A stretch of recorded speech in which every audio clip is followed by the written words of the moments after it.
Por tercera vez en menos de 3 meses, el Enterprise ha tenido que vérselas con la armada japonesa en la batalla de Guadalcanal. Ahora ha renovado sus armas y sus aviones y se prepara para combatir de un nuevo modo.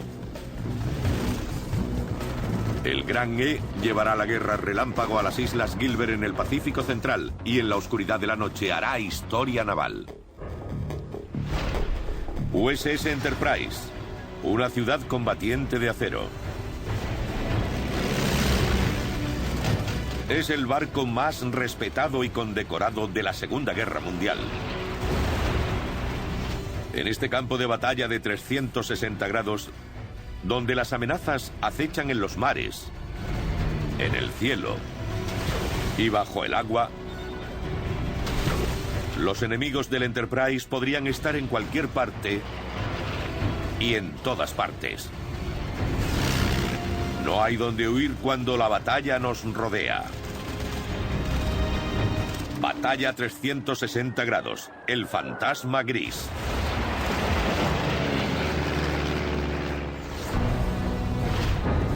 ...29 de enero de 1943. El Enterprise, el crucero San Diego y 5 destructores se dirigen a un esperado enfrentamiento con la flota imperial cerca del Mar del Coral. El poderoso Enterprise ya tiene muchos apodos. La mayoría lo llama Gran E o el afortunado E, aunque para muchos marinos es el fantasma galopante o sencillamente el fantasma gris.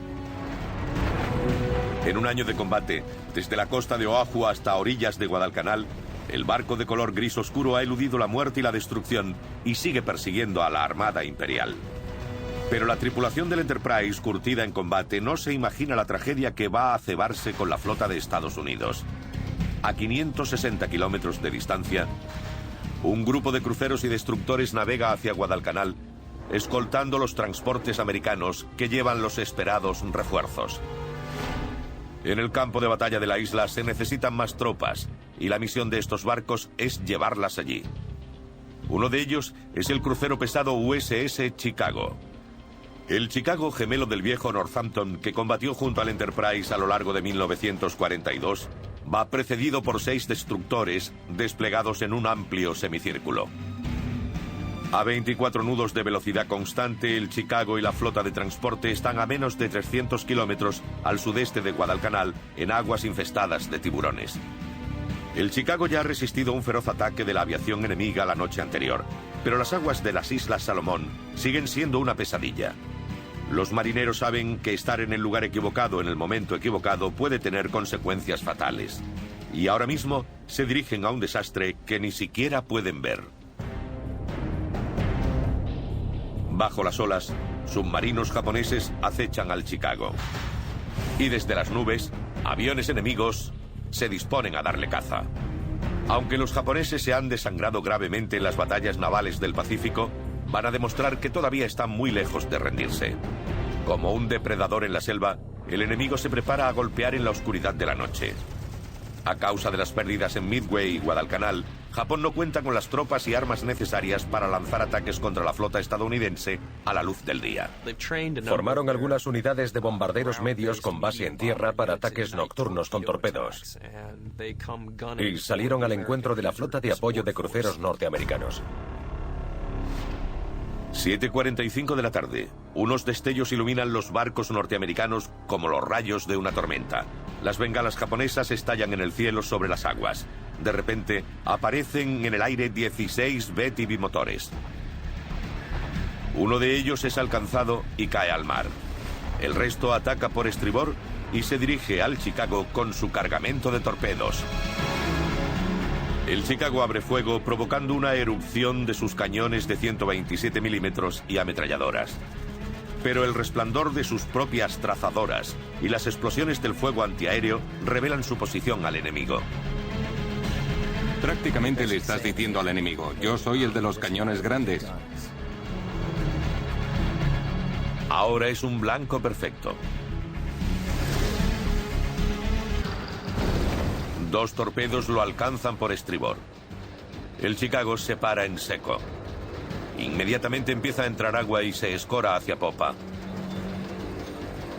La situación es desesperada. Mientras la oleada de Betis se retira entre las nubes, los marineros del Chicago saben que su batalla solo acaba de empezar. En la más completa oscuridad, el crucero Louisville se acercó y consiguió lanzar un cable para remolcarlo, lo cual es complicado en mitad de la noche y sin iluminación. Y empezaron a sacar al Chicago de la zona de combate. Un cable de más de 6 centímetros de diámetro de acero fijado a una batería artillera del crucero Louisville y amarrado a la proa del Chicago. Lentamente el Louisville remolca a su gemelo a 5 nudos, alejándolo de la zona de batalla. A 560 kilómetros de allí, el Enterprise recibe órdenes de dirigirse a apoyar el rescate. Destino: la aviación enemiga que ataca al USS Chicago. Objetivo: salvar el crucero dañado. Estrategia: enviar aviones para proteger al Chicago hasta que lo remolquen fuera de la zona de combate. El Enterprise navega toda la noche mientras sus pilotos y tripulaciones se preparan para la peligrosa operación. 30 de enero de 1943. Cuando el sol sale sobre el mar de las Salomón, los aviones despegan del Enterprise en busca del USS Chicago, alcanzado por el enemigo. Justo después de las 7 de la mañana es avistado por los SBD. No podía ponerse en marcha, de manera que lo remolcaba otro barco a unos 4 nudos. Casi ni se movía. No podían ir muy deprisa, no podían maniobrar. Eran como patos de feria. Para salir de eso, solo contaban con la flota de apoyo. Como en una pesadilla, se repiten los intentos de salvar al Hornet en Santa Cruz. El gemelo del Enterprise fue inutilizado por los torpedos en la batalla de octubre. Antes de poder remolcarlo al lugar seguro, otra salva de torpedos lo mandó a pique. Si los japoneses vuelven, el Chicago será una presa fácil. Un barco tiene básicamente 2 armas no ofensivas a su disposición. Una es la velocidad, la otra es la maniobrabilidad. Cuando un barco amarra un cable para remolcar a otro averiado y llevarlo a un lugar seguro, pierde velocidad y maniobrabilidad. Se pueden predecir sus movimientos.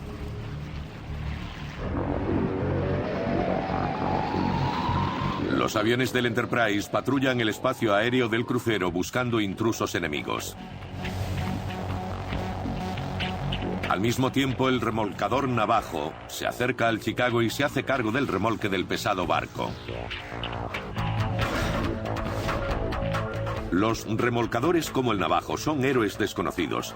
Llamado como el pueblo nativo del desierto del sudoeste, el Navajo es una bestia de carga de 1.200 toneladas de desplazamiento, armado con un cañón de 7,62 milímetros y 2 ametralladoras de 12,7 milímetros. El pequeño barco de 60 metros se juega el cuello por el crucero Chicago. Los pilotos del Enterprise observan cómo se desarrolla la operación mientras pasan las horas en tensión. Por el momento, el cielo está despejado y no hay un solo avión o buque enemigo a la vista. 4 de la tarde. El Enterprise recibe un aviso de Guadalcanal. 11 aviones no identificados. Distancia 210 kilómetros. Se ordena zafarrancho de combate y todos acuden a sus puestos. Se saca la munición de los polvorines, los artilleros se ponen los cascos y los chalecos salvavidas. En las cubiertas inferiores se cierran las compuertas estancas. Los operarios de los aviones toman posiciones en los hangares o la cubierta de vuelo. El barco está listo para la acción. Todos los marines y marineros esperan el ataque enemigo. Los japoneses son conscientes de que han causado daños a la flota estadounidense y se acercan para atacar al Chicago. Desde el Enterprise despegan inmediatamente más Wildcat para hacer frente a los japoneses. A 100 kilómetros, los bombarderos bimotores vuelan veloces hacia la flota norteamericana. Ahora la tripulación del Enterprise depende de su primera línea de defensa, el escuadrón de cazas apodados Segadores Tenebrosos. Uno de ellos es Don Flash Gordon, un valiente veterano de Santa Cruz. Conté 11 torpederos bimotores Betty. Y estaban a la una otra vez. Iban muy deprisa. Nos iban a dejar atrás y tuvimos que virar a babor para colocarnos detrás de ellos. Con Gordon a la cabeza, los segadores toman posiciones para defender la flota o morir en el intento. Nos quedamos a su derecha e intentamos ponernos delante por si decidían ir a por el Enterprise en lugar del Chicago. Gordon y los Wildcat acortan distancia con los aviones enemigos cuando se abalanzan contra el Chicago. Era una formación escalonada de 6 en la primera línea y 5 en la segunda. Cuando los Betty caen sobre los barcos, los Wildcat abren fuego con sus ametralladoras. Alcancé al líder. Salió de la formación y cayó. El segundo ardía mientras caía.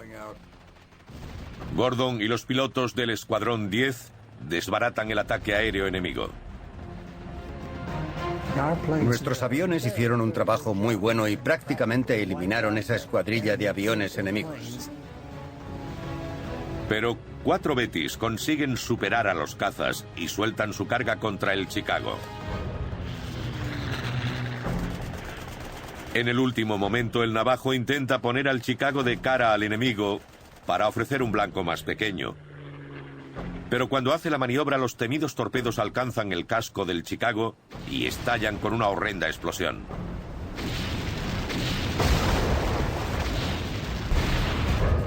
Los pilotos del Gran E se apresuran a defender a sus camaradas.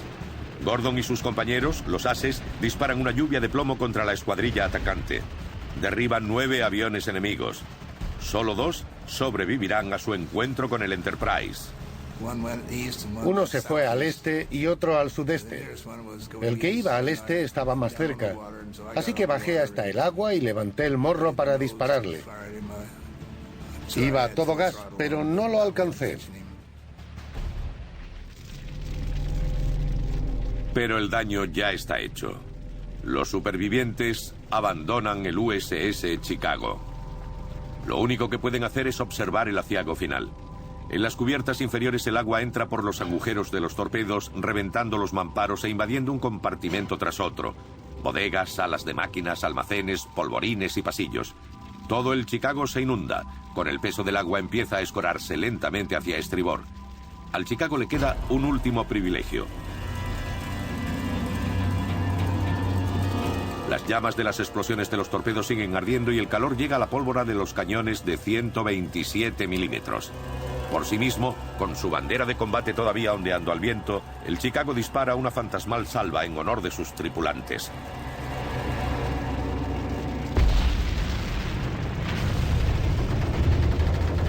Entonces, su pesada superestructura lo vuelca y el Chicago es tragado rápidamente por las olas. Solo tarda 19 minutos en hundirse. Este barco será la última morada para 62 de sus marineros. El Chicago es el último gran barco norteamericano que se pierde en la batalla por Guadalcanal.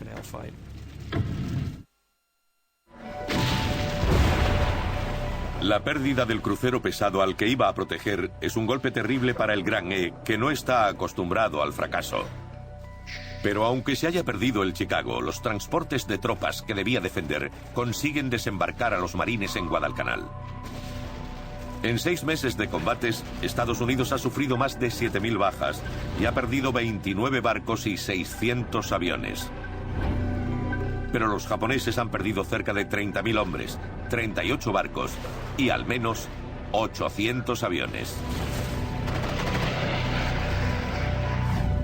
La victoria de Estados Unidos en Guadalcanal es innegable. Ahora tiene uno de los principales trampolines del Pacífico Sur y una importante base aérea para lanzar misiones estratégicas contra el enemigo. La lucha a vida o muerte por Guadalcanal por fin ha terminado. Misión cumplida. En 1943, ni un solo barco estadounidense en activo ha visto tanto combate en el Pacífico como el USS Enterprise. Desde Pearl Harbor hasta Midway, desde las Islas Marshall al Mar de las Salomón, casi una docena de batallas y miles de millas marinas, y una lista de barcos imperiales enviados a pique. Éramos el mejor barco de la Armada. Tenía que ocuparse de todo lo que hiciera falta. No había vuelta de hoja. Solo nos retiraríamos después de vencer. El Enterprise ha estado en casi todas las batallas navales importantes de la guerra y ha vencido a las adversidades. Por fin puede descansar. Su tripulación se merece el ocio y el reposo en Espíritu Santo. Mientras el Enterprise se aproxima a la base de la isla, una promoción de jóvenes recién salidos de la academia esperan su destino. Uno de ellos es el artillero Ken Peck, natural de Oregón. Peck y algunos oficiales acaban de llegar de un largo viaje atravesando el Pacífico para encontrarse con el Enterprise. Era el primer portaaviones que veía. Estábamos muy nerviosos. Lo veíamos desde lejos. Era un hermoso y enorme fantasma gris. Peck y muchos otros marinos se enamoran del Enterprise a primera vista. Era tan grande, parecía tan fuerte que la piel se me erizaba. Nos dieron la bienvenida a bordo, nos inscribieron y nos dijeron dónde dormiríamos esa noche. Así llegué al Enterprise.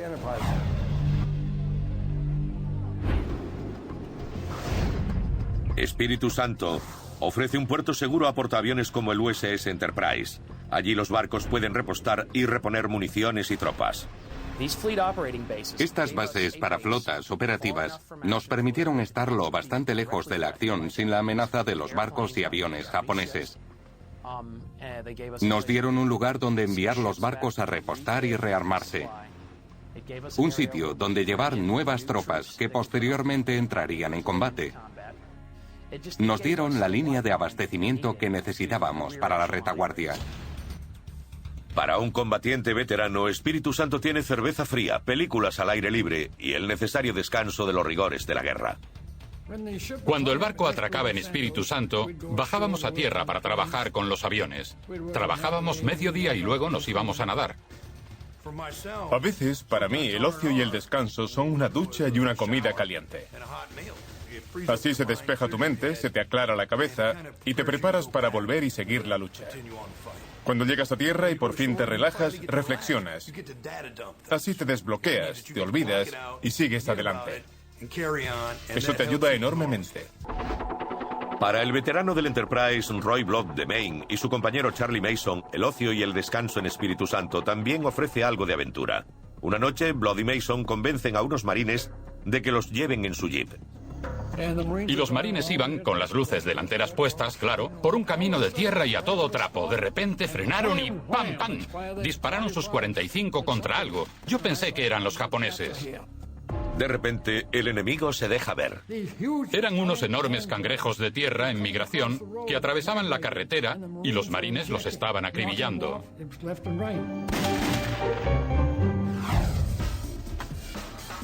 Pero el ocio y el descanso en Espíritu Santo se acaban demasiado pronto. El Gran E recibe órdenes de partir. Los múltiples daños de guerra de 1942 exigen reparaciones importantes. Se dirigirá al cuartel general de Pearl Harbor y después zarpará hacia Estados Unidos, donde se le hará una puesta a punto masiva. En mayo, el Enterprise llega a Pearl Harbor por primera vez en más de 6 meses y recibe a un visitante muy importante. El almirante Chester Nimitz sube a bordo del Enterprise, pisa suelo sagrado, un barco que se ha convertido en emblemático.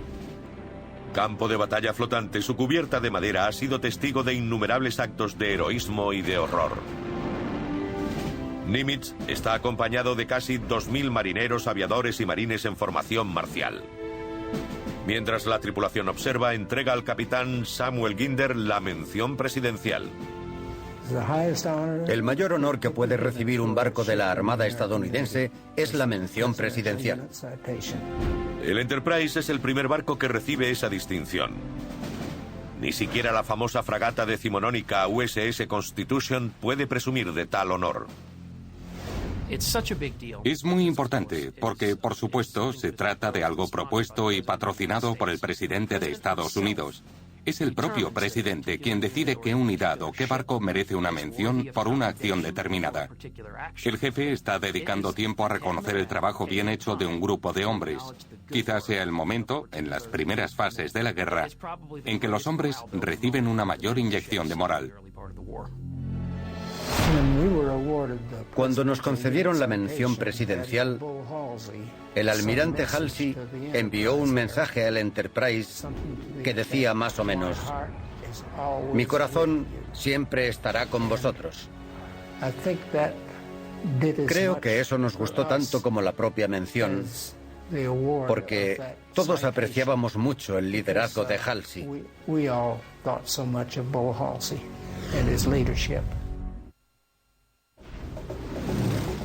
Con sus honores de guerra en la cubierta de hangares a la vista de todos, el Enterprise por fin zarpa hacia Estados Unidos.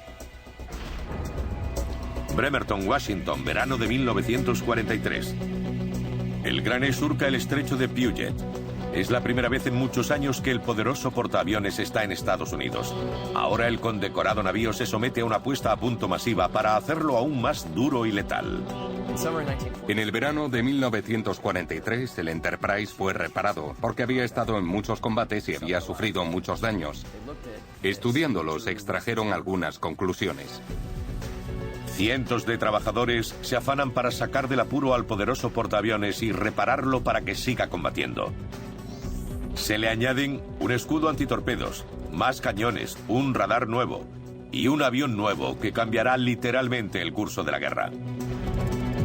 La Armada comprende que la mayor amenaza para portaaviones como el Enterprise son los ataques aéreos y los torpedos japoneses. Instalan un escudo antitorpedos en 3/4 partes de su longitud que le da mayor protección contra cualquier torpedo que lo alcance. Los torpedos japoneses acabaron con sus gemelos Yorktown y Hornet.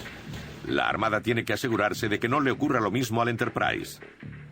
El escudo antitorpedos es un cinturón que envuelve el exterior del casco.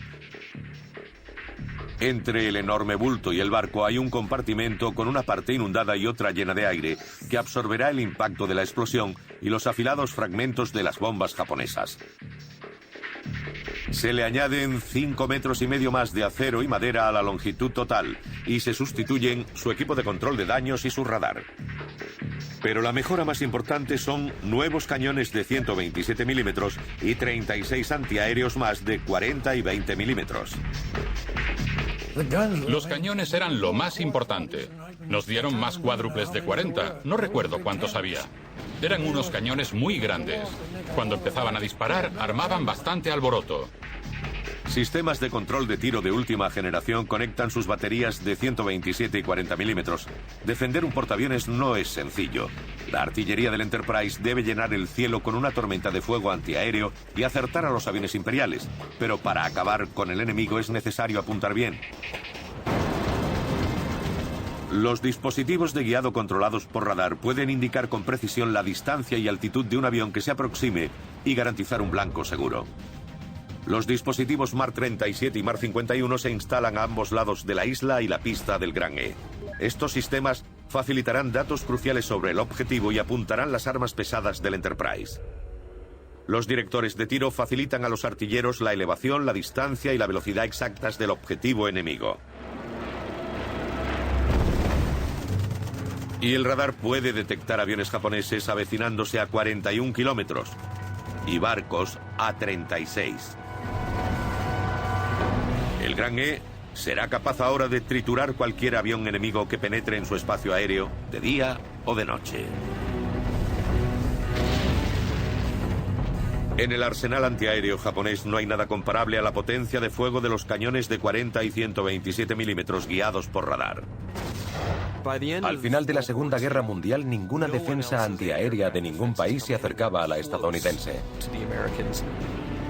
Era peligrosísimo acercarse a sus barcos a finales de 1943 y la situación no hace sino empeorar para los atacantes japoneses en 1944 y 1945.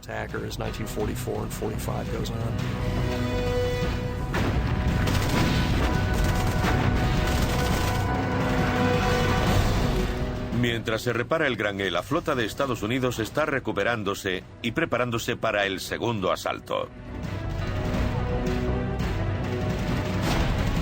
Pero mientras el Enterprise está en dique seco, el ejército sigue en acción. Sobre el terreno los combates continúan. Por todo el Pacífico y el mundo, los aliados están acorralando al enemigo. Pero a pesar de que el poder industrial de Estados Unidos aumenta, el eje no muestra signos de rendición. Y para el Enterprise, la guerra aún será larga. Mientras el barco se prepara para el combate, muchos de sus pilotos y artilleros veteranos no volverán con él. Las vacantes que dejan las bajas y los cambios de destino suponen una oportunidad para otros de ganarse los galones luchando en el cielo.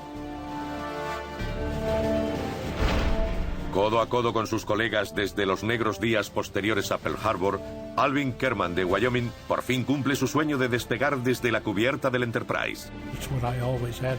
Era lo que siempre había querido hacer.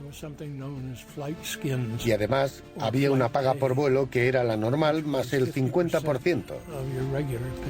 Pero era el nivel que daba volar.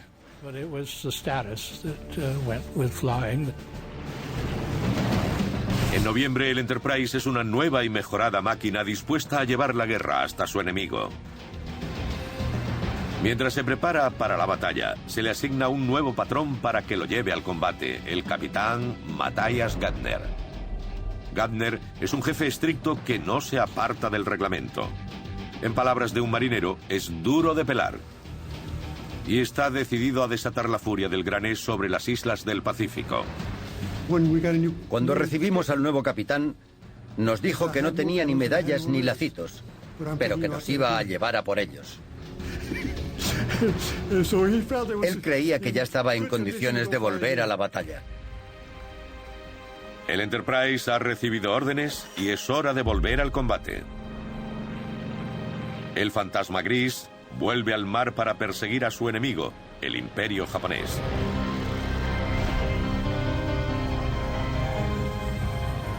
Cuando sale hacia Pearl Harbor, la visión del Gran E es una inspiración para todos los que se quedan en el puerto. Ahora se une a una de las mayores flotas de la historia. En otoño de 1943, la Armada estadounidense está en condiciones de empezar el esperadísimo avance hacia el Pacífico Central que todos sabían que llegaría. Solo un año antes, el Enterprise era el único portaaviones que quedaba para luchar en el Pacífico. Ahora forma parte de una armada. Es el buque insignia de su fuerza naval y navega con los portaaviones Monterrey y USS Bellowwood y los acorazados Massachusetts e Indiana, el crucero Baltimore y 6 destructores de escolta. También va con él su viejo compañero de batallas, el acorazado North Carolina, veterano de la Salomón. En conjunto, esta flota puede desatar la furia de millares de proyectiles y el ataque de más de 200 aviones. Nuestra sensación era que teníamos muchísimo poder e íbamos a usarlo. El Enterprise y la flota del Pacífico están a punto de partir para una de las campañas navales más largas de la historia. Será el comienzo de 560 días de guerra antes de volver a casa. 560 días de puro infierno. La armada japonesa no está preparada para el regreso del fantasma gris. Su flota sigue lamiéndose las heridas intentando reconstruirla. En comparación con el arsenal naval de Estados Unidos, la flota imperial se ha reducido a 12 portaaviones, 9 acorazados, un puñado de cruceros ligeros y pesados y destructores. De momento no intervienen. Pero el almirante Chester Nimitz no cede. Machacará las guarniciones enemigas con bombas del Enterprise e infantería norteamericana. Destino: Islas Gilbert. Objetivo: tomar el atolón Makin, primero de una serie de bastiones enemigos que deben destruir. Estrategia: bombardear la isla desde el mar y el aire e invadirla. Las Islas Gilbert se convirtieron en un importante trampolín en la campaña del Pacífico Central. La campaña de Chester Nimitz tenía como objetivo final conquistar las Marianas, pero para llegar a ellas hay que pasar por 3 archipiélagos principales: las Gilbert, las Marshall y las Carolinas, para llegar a Guam y Saipán. 19 de noviembre de 1943. El Enterprise y su grupo naval están a distancia de ataque de su principal objetivo en las Islas Gilbert, el atolón Makin. La invasión será un asalto por 2 frentes. Mientras los marines desembarcan en Tarawa, el Enterprise apoyará la invasión simultánea de Makin por soldados de la 27 División del Ejército. Las 2 fuerzas intentarán tomar los 2 atolones al mismo tiempo. La isla principal del atolón Makin es Butari Tari, una importante base aeronaval con una dotación de casi 800 marineros e infantes de marina japoneses y trabajadores coreanos. Las defensas terrestres de Butaritari incluyen 2 barreras antitanque, una al este, cerca de un poblado, y otra al oeste, cerca del muelle de Onchon.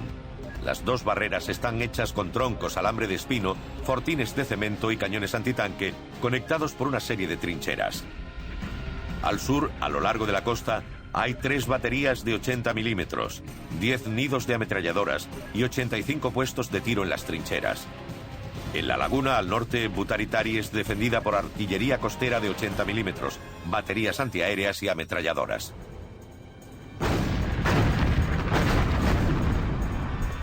Durante 6 días, los proyectiles norteamericanos han machacado estas defensas, preparando la invasión. Pero ahora le toca al Gran E provocar conmoción y miedo. Amanece. El Enterprise vira cara al viento y los primeros grupos de ataque se preparan para despegar. 33 bombarderos y cazas ruedan por la cubierta, se elevan y ponen rumbo a Meikin. Su misión es destruir los cañones y fortines enemigos. A 120 kilómetros del Enterprise, la guarnición japonesa de Meikin empieza a despertar. Cuando amanece en el atolón, no se imaginan la fuerza que está a punto de caer sobre ellos. Las tropas cansadas se preparan para otro día de bombardeos. Pero una impresionante nueva arma atraviesa el aire sobre la guarnición japonesa. Es el nuevo caza F-6F Hellcat. Desde Pearl Harbor, los pilotos estadounidenses han luchado contra la velocidad de los Zero japoneses. El caza enemigo ha dominado los cielos del Pacífico durante casi 2 años, superando en velocidad y armamento a los Wildcat. Pero eso se acabó. Ahora Estados Unidos introduce un arma que cambiará la forma de hacer la guerra de toda la flota. La llegada del F-6F Hellcat marca un punto de inflexión en la capacidad estadounidense de aplicar potencia de fuego ofensiva contra los japoneses y, a la vez, defender la flota con eficacia.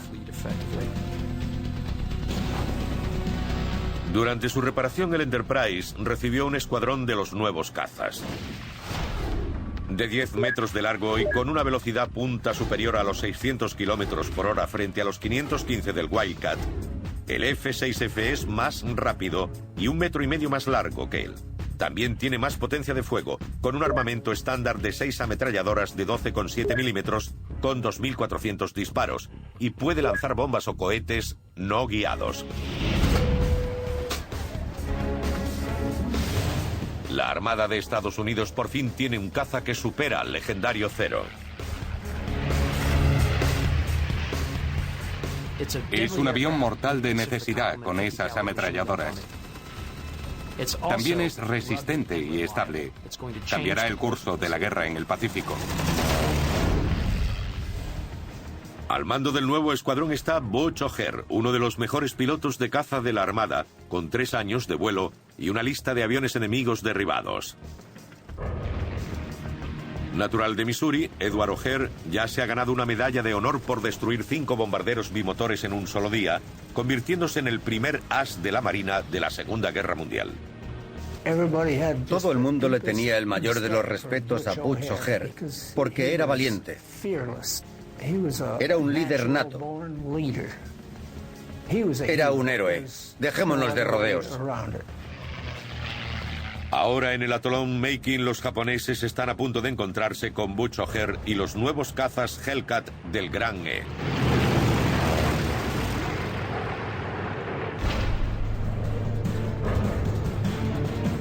Los Hellcat se lanzan desde el cielo acribillando los fortines de la laguna con sus letales ametralladoras. Las tropas enemigas son diezmadas por los disparos norteamericanos antes de que sepan qué ha pasado. A casi 3.000 metros sobre Butaritari, los SBD inician el picado y sueltan sus bombas de 450 kilos. Las explosiones sacuden la isla cuando estallan los depósitos de munición y combustible. La metralla cae sobre vivos y muertos. Un hidroavión biplano Dave despega de la laguna, justo cuando los torpederos del Enterprise llegan a Butaritari.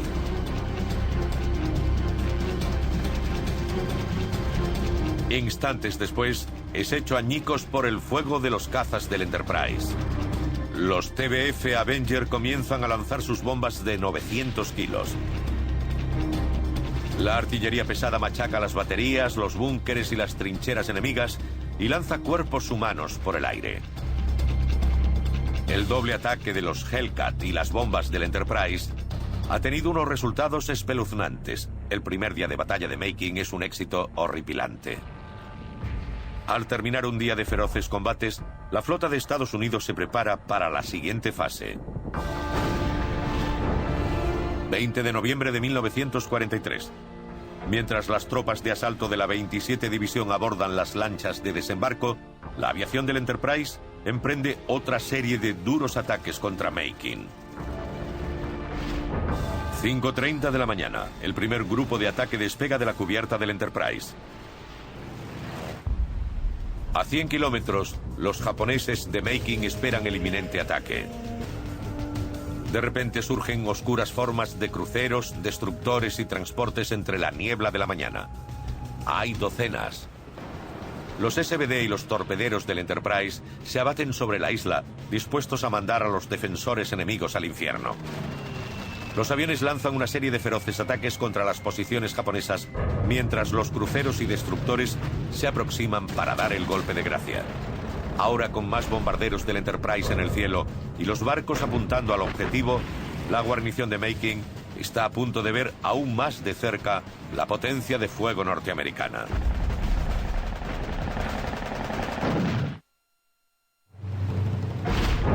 ...20 de noviembre de 1943... Atolón Making, Islas Gilbert. El atolón es el primer paso del avance del almirante Chester Nimitz por el Pacífico Central. Bombarderos, torpederos y los nuevos cazas Hellcat rugen en la cubierta del fantasma gris para llevar el caos a la base enemiga. La larga cubierta de vuelo es una pista perfecta, pero el Enterprise tiene otro método para lanzar sus aviones. Dos catapultas hidráulicas a babor y estribor de la cubierta de vuelo pueden lanzar los aviones en caso de emergencia. Una vez colocado en la catapulta, se activa un cilindro hidráulico que provoca un empuje, que activa las poleas y lanza el avión al aire.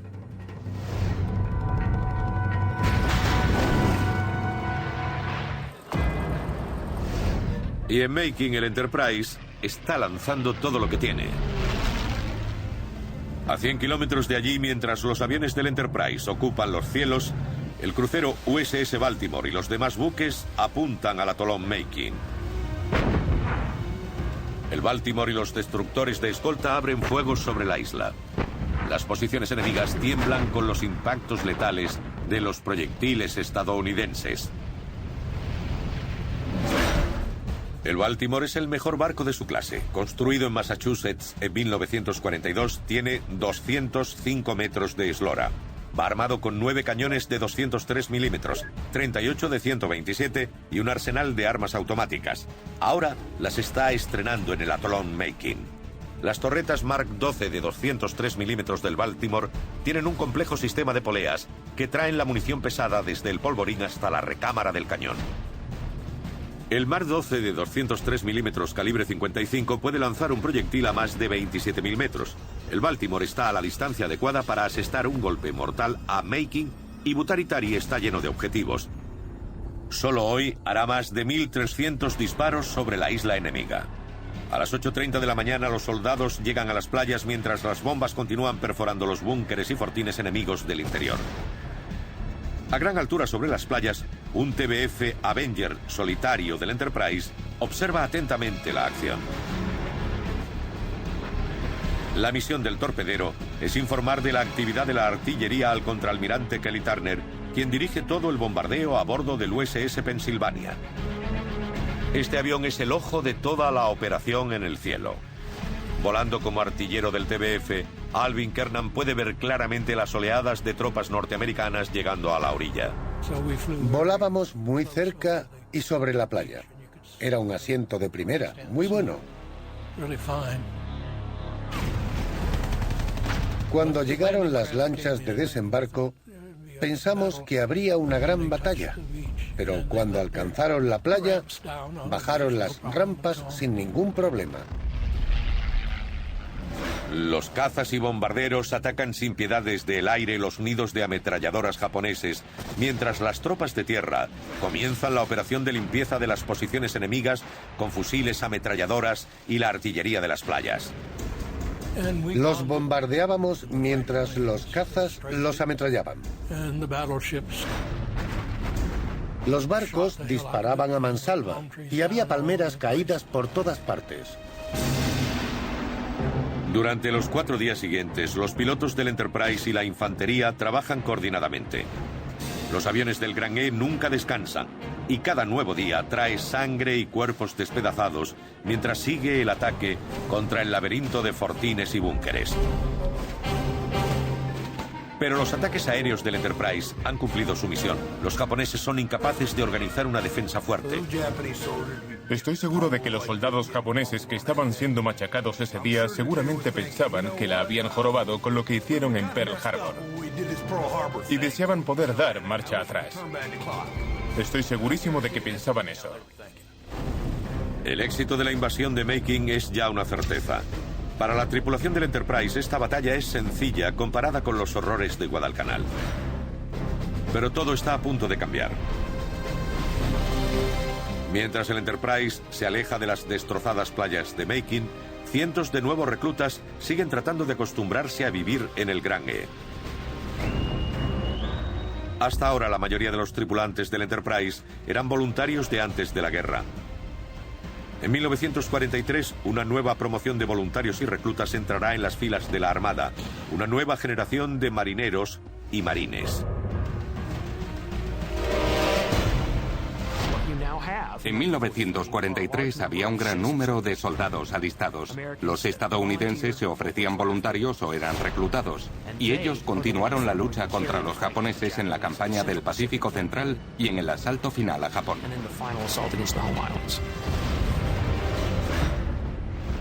Ese verano, mientras el Enterprise se prepara para volver a la zona de guerra, casi el 40% de la tripulación es sustituida por reclutas recién salidos de la Academia Naval.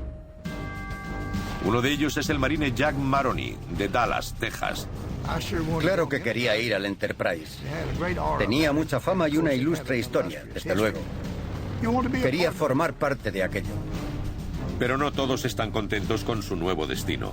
El teniente de marines Richard Hart llega al Enterprise desde el oeste rural de Virginia. No se lleva una buena primera impresión del Gran E. La primera vez que vi el Enterprise estaba en un dique seco en Bremerton, en el estrecho de Puget, cubierto de todo tipo de mangueras o tubos o conductos. Y soldadores por todas partes. Ni siquiera parecía un barco, parecía un proyecto mastodóntico que alguien había empezado sin terminar.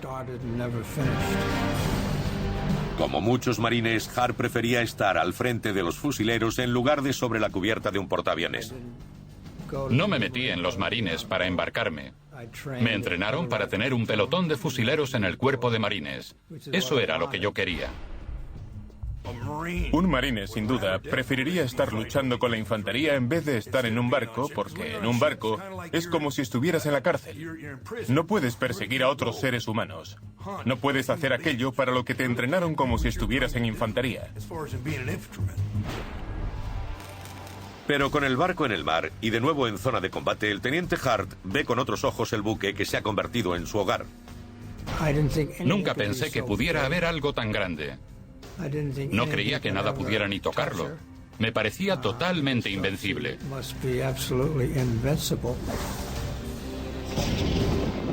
Ahora en las Islas Gilbert, Richard Hart está a punto de descubrir que cuando los japoneses atacan, ningún barco es invencible.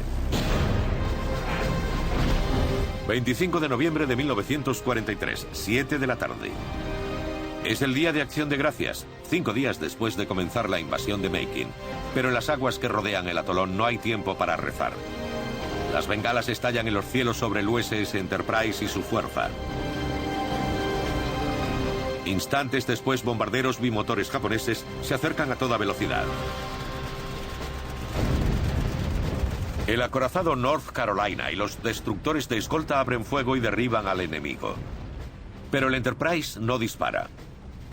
Casi 2 años de combate en la Guerra del Pacífico han enseñado a la tripulación que las balas trazadoras de sus cañones antiaéreos solo señalan la posición del barco en la oscuridad de la noche. Hoy deja el trabajo a los demás buques. El cielo se ilumina con los proyectiles de la escolta. Para el teniente Hart y sus marines, este es el primer roce con el enemigo. Los soldados de infantería de marina van a sus puestos de combate y esperan la orden de disparar. Nunca antes había visto la guerra y quería verla bien, así que me subí a una caja de municiones para ver mejor. Había un sargento mucho más sabio sentado a mi lado y me dijo: «Teniente, será mejor que baje. Ese no es un buen sitio». Por suerte, bajé y creo que medio segundo después de pisar la cubierta hubo una explosión. Un trozo de metalla del tamaño de la mano de Hart se estampa contra la protección donde estaba segundos antes. Podía haber partido al marine por la mitad. Eso me enseñó que fue una tontería sacar la cabeza cuando no debía. Los artilleros del Enterprise contienen su fuego mientras la batalla se recrudece. Si disparan, sus armas pueden tener el mismo final que el Chicago. Estábamos con los cañones quietos, sin defendernos. Estábamos bien protegidos por los acorazados y cruceros y, por supuesto, por los destructores del grupo naval. Los japoneses se iluminaban con bengalas y parecía que estábamos en un partido de fútbol en un estadio. El fuego de su artillería convertiría al Enterprise en un objetivo importante. Cuando se disparan muchas armas es como un árbol de Navidad. Todo está iluminado y señalando su posición. Si no hay ninguna luz, pero un arma dispara durante 20 segundos más o menos, el enemigo podría localizar su posición. El fuego del acorazado North Carolina derriba un Betty. En cuestión de minutos el ataque ha terminado. Los japoneses no han conseguido hundir un solo barco estadounidense. El Enterprise está a salvo. Ha sobrevivido para ver otra puesta de sol en los trópicos. A la mañana siguiente, los comandantes estadounidenses deciden que hay que hacer algo más para proteger el Enterprise cuando cae la noche. Durante años, la Armada y el ejército japoneses han usado intensamente entrenamientos y tácticas nocturnas y saben que la flota americana no tiene experiencia en esa estrategia. Casi 2 años después del comienzo de la Segunda Guerra Mundial, la noche sigue siendo una de las mayores amenazas.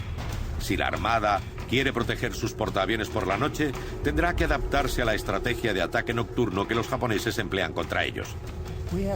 Por entonces, teníamos a bordo a un comandante de aviación llamado Bill Martin, que estaba muy interesado en el vuelo nocturno. No podía quitárselo de la cabeza y finalmente convenció a los mandos para hacer algunos experimentos. Por primera vez en la Guerra del Pacífico se lanzará una operación aérea nocturna desde un portaaviones americano. Y el as Butch O'Hare, condecorado con una medalla de honor, responde a la llamada para dirigir un grupo de voluntarios en esta misión. Alguien como Butch O'Hare, que se presenta voluntario para despegar de un portaaviones por la noche y por primera vez, ¿qué nos dice eso de él? Nos demuestra que es un verdadero profesional. Y puedo asegurar que es la clase de tipo que se presenta voluntario para que no lo tengan que hacer los colegas. Los voluntarios de O'Hare reciben el apodo de Panteras Negras.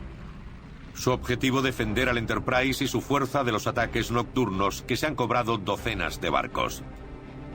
Estrategia: 3 cazas Hellcat y un torpedero Avenger guiado por radar tratarán de interceptar cualquier ataque aéreo japonés que se produzca durante la noche.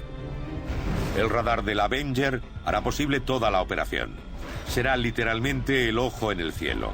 Sin él, O'Hare y sus pilotos volarían a ciegas.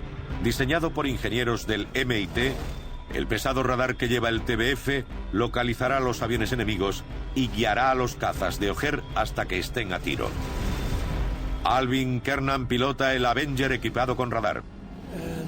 Teníamos que subir, y entre el radar del barco y el del torpedero debíamos encontrar atacantes japoneses y guiar a los cazas hasta ellos.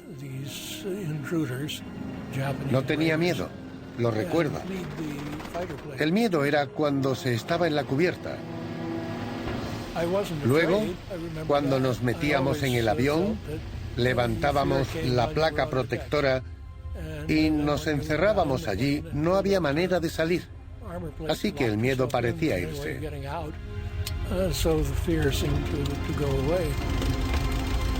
Cuando cae la noche, los aviadores del Enterprise se preparan para su misión imposible. Miré a Butch mientras subía a su avión esa tarde del 26 y parecía que llevaba el mundo sobre los hombros. A las 6 de la tarde, los 3 cazas despegan en busca de aviones enemigos.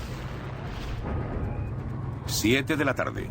Ya es seguro que los Panteras Negras van directos hacia una flota de bimotores Betty que se acerca al Enterprise y su grupo naval. Kernan y sus camaradas pueden distinguir claramente cerca de 20 bombarderos japoneses en distintas formaciones, todas rumbo al Enterprise y su fuerza. El TBF se acerca a 200 metros de un Betty y dispara. Entonces ellos empezaron a disparar contra mí y empecé a asustarme. Los 2 aviones abren fuego el uno sobre el otro. El Avenger hace arder al bombardero enemigo. A 5 kilómetros de distancia, O'Hare y su compañero pueden ver las trazadoras del Avenger y observan el avión enemigo caer envuelto en llamas al mar. Los cazas aceleran para acercarse al TBF. Entonces, el Avenger derriba otro Betty japonés. De algún modo, un Betty se coloca por detrás y por encima del caza de O'Hare. El avión enemigo dispara balas de 7,7 milímetros al Hellcat de O'Hare. El famoso aviador está atrapado en una lluvia mortal de plomo. Repentinamente, el avión de O'Hare gira y desaparece en la oscuridad. Nunca volverán a verlo. El ataque nocturno japonés ha sido rechazado, pero la pérdida de O'Hare es devastadora para la tripulación del Enterprise. Uno de los mejores soldados del barco y de Estados Unidos ha desaparecido. Ni su avión ni sus restos serán recuperados jamás. Fue doloroso para nosotros que lo derribaran. Creo que por todo el barco se sintió la tristeza. Perdimos a un verdadero héroe cuando perdimos a Butch. La primera misión de combate nocturno de Estados Unidos ha costado la vida a uno de sus mejores ases y el futuro de esta nueva estrategia es incierto. Pero pese al trágico destino de Butch O'Hare, el Enterprise ha lanzado con éxito la primera intercepción aérea nocturna. De nuevo, el Gran E acaba de hacer historia. Guiados hasta la cubierta de vuelo, los Panteras Negras sorprendentemente llegan a bordo a las 9 de la noche. Es un gran momento, porque antes los cazas que volaban protegiendo al portaaviones operaban casi exclusivamente de día. Pero desde el 26 de noviembre de 1943 pudieron hacerlo de noche. Cuando noviembre se acerca a su fin, las Islas Gilbert están en manos estadounidenses. A diferencia de la campaña por Guadalcanal, que duró meses, la Armada americana tiene ahora la capacidad de asestar un golpe definitivo más rápidamente. Lo que ha empezado en Macon y Tarawa continuará hasta que el enemigo esté de rodillas. Para el poderoso Enterprise, el fantasma gris acaba de comenzar una larga campaña. Y esta vez no regresará a Pearl Harbor. Eran lugares de culto y de encuentro. Pero hasta hace poco desconocíamos que los templos de la antigüedad albergaban los más avanzados inventos de su época. Desde estatuas que lloraban sangre a tormentas artificiales o carruajes que levitaban, revelamos los secretos de las máquinas de los dioses en Grandes Descubrimientos.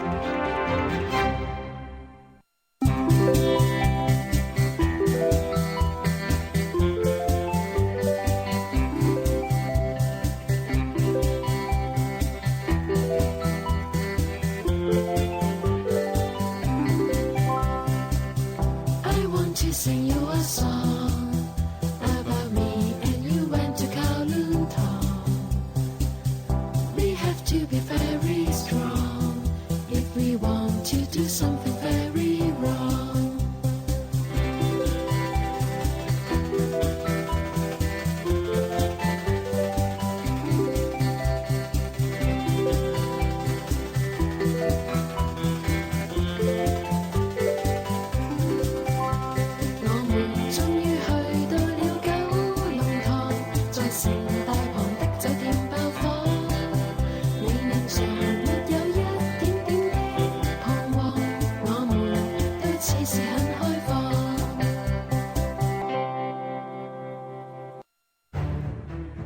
Decenas de testigos. Estos pájaros eran totalmente negros. Con unas patas excepcionalmente fuertes y garras muy afiladas. Unos 2,5 metros de altura, la tercera parte de un poste de teléfono. Historias de terror. Nunca había visto un pájaro tan grande. Recuerdo todo lo que pasó aquel día. No lo he olvidado. He tenido muchas pesadillas con aquello. Pero nadie les cree. Hay miles de informes de avistamientos de pájaros gigantes. No podemos descartar totalmente la posibilidad de que existan. El pájaro de trueno. Hoy en Monstruos de Leyenda. El USS Enterprise, el barco de guerra más condecorado de la Segunda Guerra Mundial. En este campo de batalla de 360 grados, el peligro puede acechar en cualquier lugar, en cualquier momento. Revive las batallas históricas más brutales a través de gráficos 3D de última generación y los testimonios de los soldados que participaron. Una espectacular serie que no te puedes perder. Batalla 360, todos los miércoles a las 11, solo en Canal de Historia.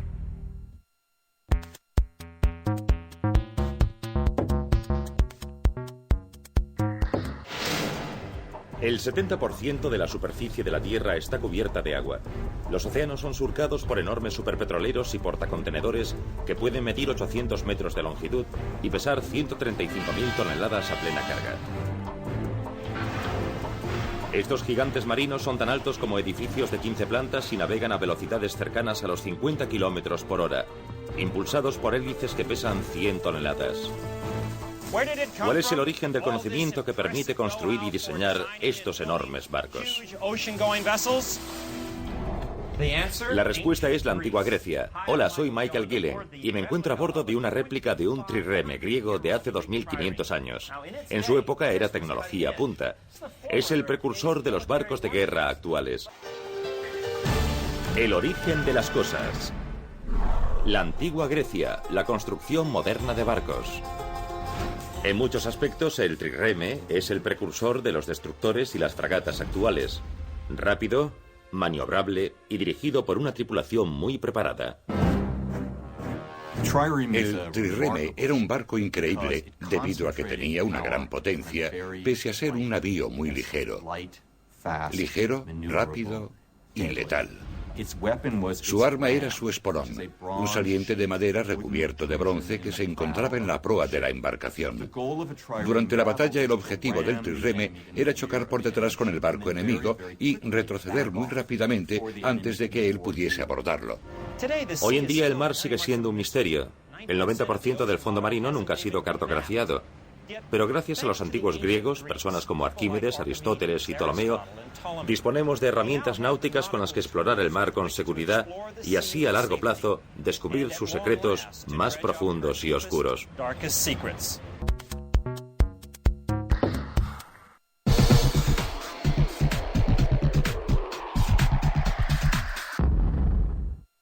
Extremadamente sangrientos y crueles. Se dice que sacrificaron a 80.000 personas en tan solo 4 días.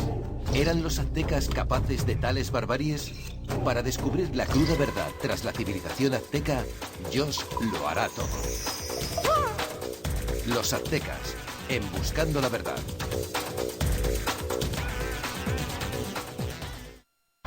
Esta puerta da acceso a la mayor red subterránea construida por el ejército británico.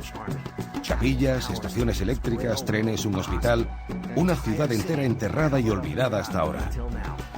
Regresa Ciudades bajo tierra, solo en Canal de Historia. En primavera de 1907 un hombre observaba a un obrero en un tejado. De repente tuvo una visión.